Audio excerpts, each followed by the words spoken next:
Hello दोस्तों, मैं आपकी राधिका। हमारे यूट्यूब चैनल पे आप सभी का बहुत बहुत स्वागत है। एक सुंदर सा गीत, गारी गीत लेके आई हूँ आप लोगों के लिए। इतना प्यारा प्यारा गीत लेके आए तो आप लीजिए, लाइक जरूर कर दिया करिए और कमेंट बॉक्स में जरूर बताइए गीत कैसा लगा आप लोगों को। बड़ा प्यारा गीत है, गारी गीत है जो हमारे अवध में गाया जाता है। तो आप लोग सुनिए, आनंद लीजिए। जीजा जी की दीदी कई बतिया निराली, अरे नाचेला बहनी बजावेला ताली, ये तो हिजड़ों से हाय बेकार, सरवन के लाजू न लाग, अरे हिजड़ों से हाय बेकार, सरवन के लाजू न लाग।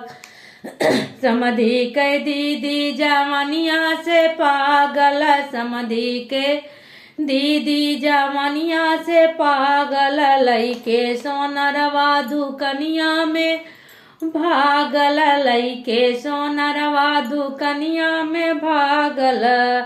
उनते दाबेला धर धर अनार, सरवन के लाजो न लागो तो दाबे धर धर अनार, सरवन के लाजो न लाग।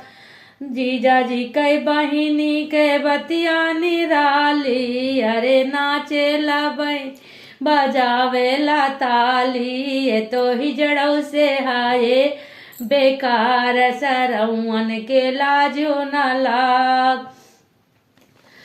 दुल्हा कई बहिनी जवनिया में पागल, दुल्हा कई बहिनी जवनिया में पागल, लईके हलवैया दुकनिया में भाग, लईके हलवैया दुकनिया में भागल। अरे कर दिए लाल काटी काटी के गाल, सरवन के लाजो न आग, कर दिए लाल गा काट काटी के गाल, सरवन के लाजो न लाग।